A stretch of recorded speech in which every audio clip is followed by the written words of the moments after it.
The universe has long captivated us with its immense scales of distance and time. How far out does it stretch? Where does it end? And what lies beyond the star fields and the streams of galaxies that extend as far as telescopes can see? These questions are beginning to yield to a series of extraordinary new lines of investigation and to technologies that are letting us peer not only into the most distant realms of the cosmos, but at the behavior of matter and energy on the smallest of scales.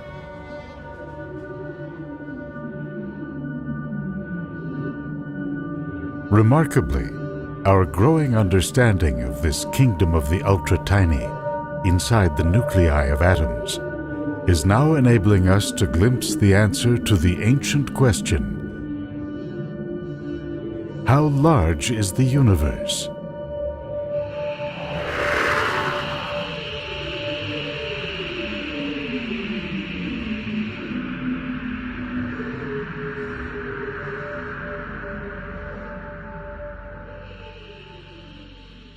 In ancient times, most observers saw the stars as a sphere surrounding the earth and as the home of deities. The Greeks were the first to see celestial events as phenomena, subject to human investigation, rather than the fickle whims of the gods. One philosopher and skywatcher named Anaxagoras suggested that meteors are made of materials found on Earth and therefore might have even come from the Earth.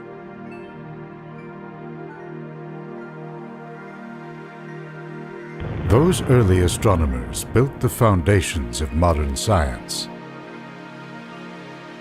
But they would be shocked to see the discoveries being made by their counterparts today. The stars and planets that once harbored the gods are now seen as infinitesimal parts of a vast scaffolding of matter and energy that extends far out into space.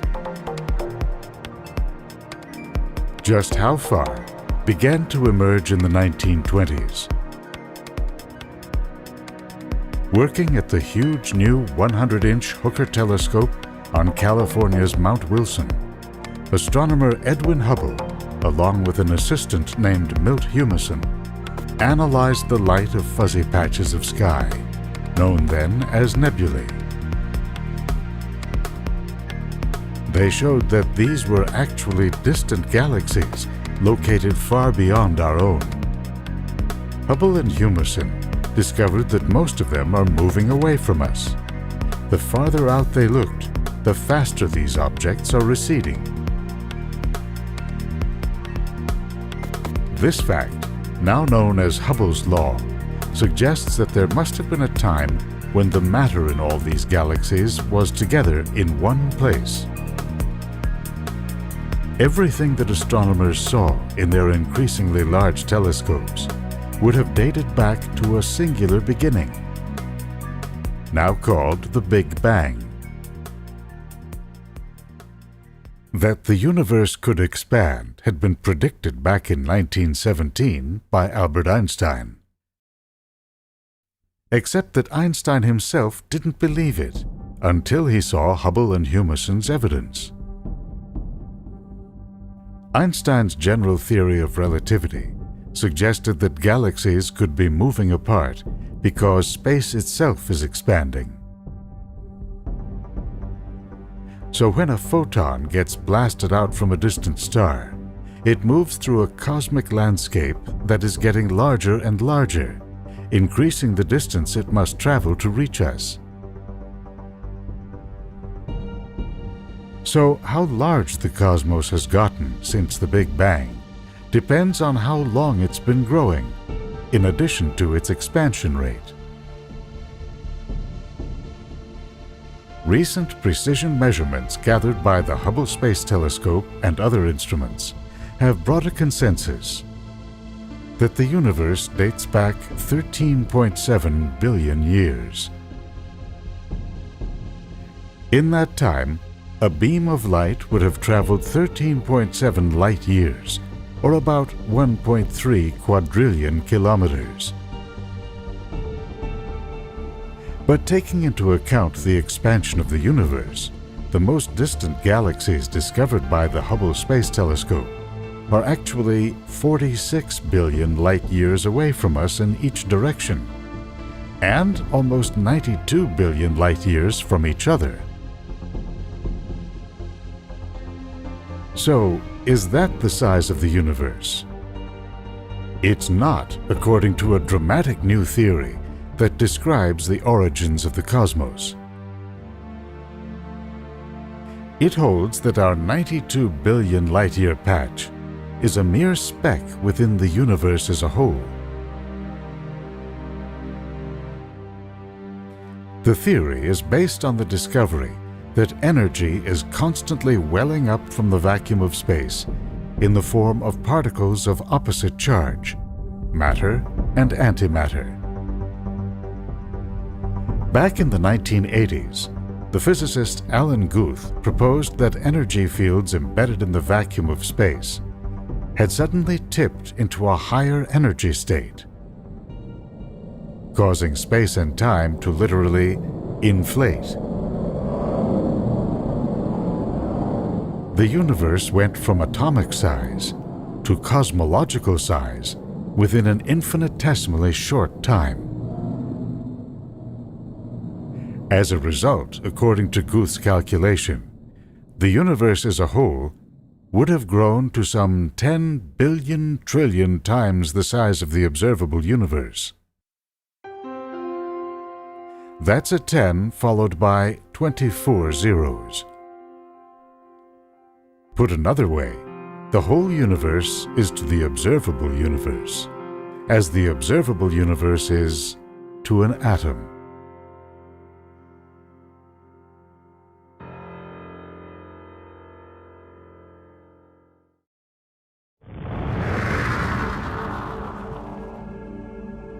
The incredible fury of cosmic inflation helps explain the immense size and smoothness of the universe. But to succeed, the theory must also account for how the universe produced what we see around us. All those stars and galaxies and clusters of galaxies, and ultimately, us. Scientists are now attempting to piece together the chain of events that launched our universe in its earliest moments by generating what you might call a little bang. At the Brookhaven National Lab in New York State, they are blasting gold atoms in opposite directions down tunnels almost 2.5 miles long. When these atoms reach velocities just short of the speed of light, they are sent into a violent collision. A fireball erupts, reaching a temperature exceeding 2 trillion degrees centigrade. As far as we know, the last time anything in our universe was that hot was about 1/1,000,000th of a second after its birth. What interests the scientists is the splatter of subatomic particles, a superhot soup of quarks and gluons that theory says gave rise to matter as we know it. In initial tests, this quark-gluon plasma has shown a crucial property: extremely low viscosity or resistance to flow. Scientists call it a perfect liquid. To grasp its importance, we go back to those primordial energy fields that the theory says spawned the Big Bang. The thinking is that those fields contain tiny fluctuations that were blown up to huge size during inflation. In the ultra-dense quark-gluon mix, These fluctuations generated pressure waves, or ripples.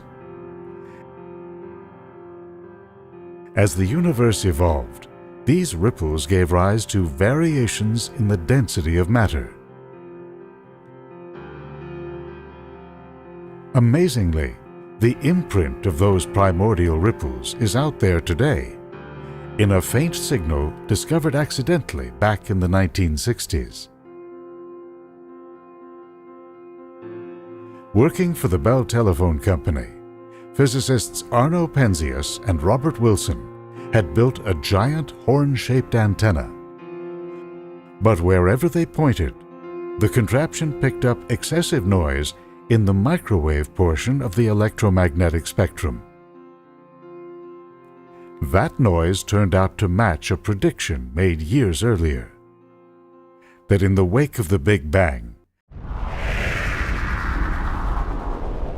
the universe was filled with a cloud of extremely hot gas that scattered all light. As the universe cooled, the cloud dissipated. Light then shone through. Over time, the spectral signature of this light would have shifted as the universe expanded and cooled to what Penzias and Wilson detected. What they'd heard was the echo of the Big Bang. This image shows the smooth contours of the light recorded by the Bell team. Scientists would have to look closer to find the imprint of cosmic inflation.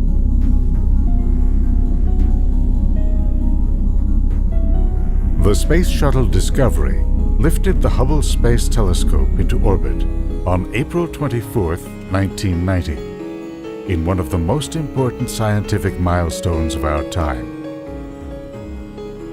Another launch, arguably just as important, took place 5 months earlier. The Cosmic Observation Background Explorer, COBE for short, was sent up to take a harder look at the microwave radiation discovered by Penzias and Wilson. The results came out 2.5 years later. The light of the early universe contained a pattern of hot and cold spots. In this image was nothing less than the origin of all we see around us today, smooth on a large scale, but with significant clumps, from which gravity would form gas clouds, then stars and galaxies. With this cosmic template in hand, astronomers set out to discover how the patterns and dimensions of the universe evolved over time. In an age of computer-controlled telescopes and automated observing, astronomers could now launch huge international collaborations with the goal of mapping a large fraction of the universe in 3 dimensions.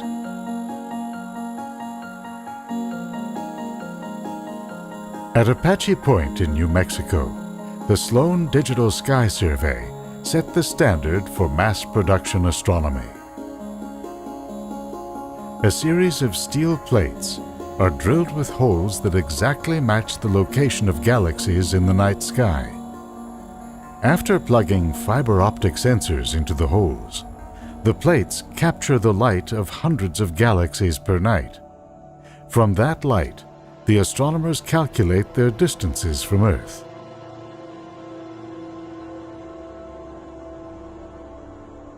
Another survey is named the 2-micron All-Sky Survey, or 2MASS, after the frequency of infrared light its detectors are tuned to capture.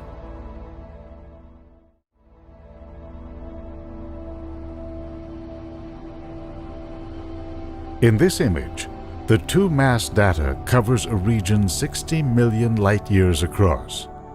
The local group of galaxies, including the Milky Way, are in the center. This is our intergalactic neighborhood. jump further out to a region about 200 million light-years across. Our location is linked to the densely packed Virgo supercluster, the nearest intergalactic city. You can see the full breadth of our local region of the universe. Galaxies line up in walls and arcs. Beyond them are sparsely populated voids, the rural cosmic countryside.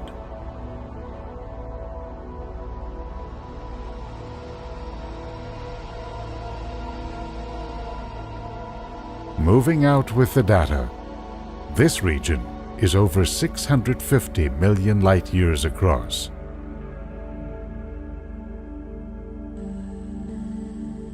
Then almost 2 billion.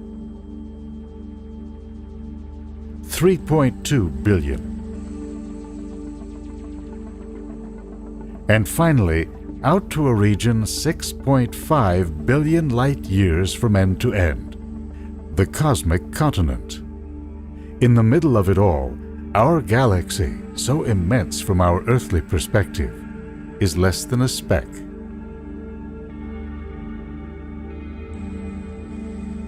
The two-mass study, the Sloan Digital Sky Survey, and the 2-degree field in Australia have extended our maps to a quarter of the way back to the beginning of the universe. They have laid out a grand cosmic roadmap.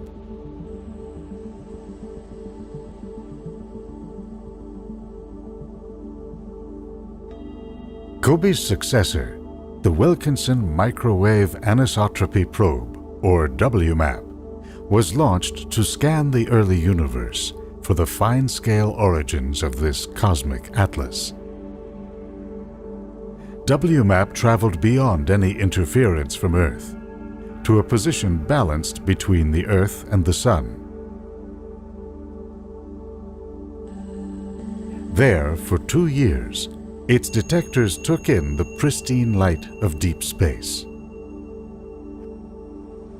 This is what WMAP saw. Tiny-scale structures that inflation would have laid out at the very birth of the cosmos. And a pattern consistent with the filaments and voids that had evolved in the universe at large. Scientists are poring over the WMAP data for clues to the true dimensions of the universe. One group, for example, looked for repeating patterns that could be evidence of pressure waves that ricocheted through the hot gas of early times. They saw none, which implies that the universe had grown so large during inflation that such waves could not cross it. Then they did the math and reported that the entire universe must have a minimum diameter of 78 billion light-years. So what is its maximum size? And what's beyond that?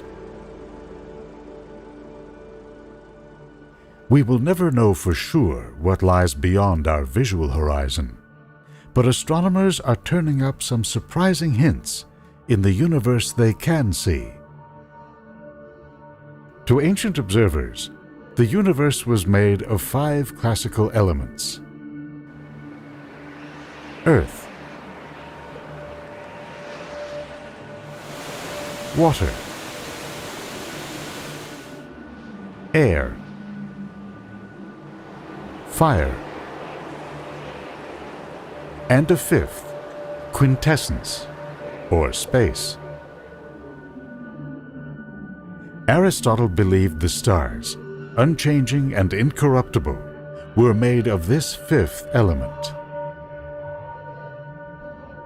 Today, we are finding that space, in fact, has a character of its own. Astronomers have calculated the gravitational pull needed to bind stars as they orbit a galaxy, or galaxies as they orbit a cluster of galaxies. They have found that there is simply nowhere near enough visible matter there to hold these structures together. The missing ingredient, its identity still unknown, they call dark matter. In supercomputer simulations of cosmic evolution, dark matter is added in to supply the gravitational tug needed to form the web pattern of filaments and walls, voids and dense clusters we see in the universe at large. But something else appears to be happening on these large scales. Astronomers have been making refined measurements of the cosmic expansion rate. They wanted to know if gravity was slowing down the pace at which the universe is growing.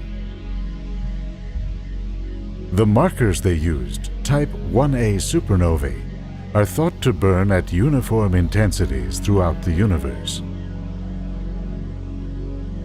By measuring changes in the brightness of these so-called standard candles at various distances, the researchers can spot changes in the cosmic expansion rate. To their surprise, the data showed that the universe as a whole is not only expanding, it's actually accelerating outward. The culprit is thought to be energy welling up from the vacuum of space, similar to what occurred in the early moments of the Big Bang, causing cosmic inflation. By emerging in minute quantities everywhere, it is pushing space outward across the whole universe.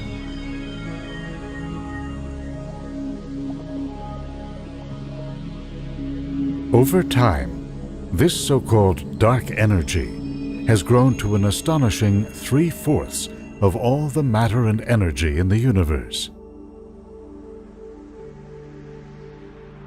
With data like this pointing to an underlying dynamic within our universe, some scientists are thinking of the cosmos in far broader terms than ever before. There is a version of inflationary theory, for example, that suggests we live in one of many universes that may coexist side by side but do not touch one another. Like bubbles, they are continually rising up and expanding across the oceans of infinity. Just 500 years ago, in Galileo's time, many people looked out into space and saw a universe of lights centered on the Earth. The invention of the telescope revealed stars far from our planet.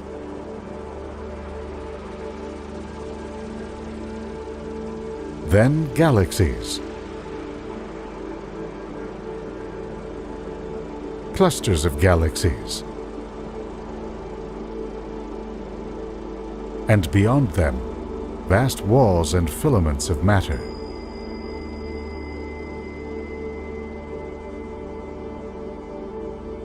Newer ideas about the size of the universe amount to a quantum leap in our sense of scale by extending these structures far, far beyond our horizon. Do these discoveries push us, on our tiny, out-of-the-way planet, into a smaller and smaller corner of creation?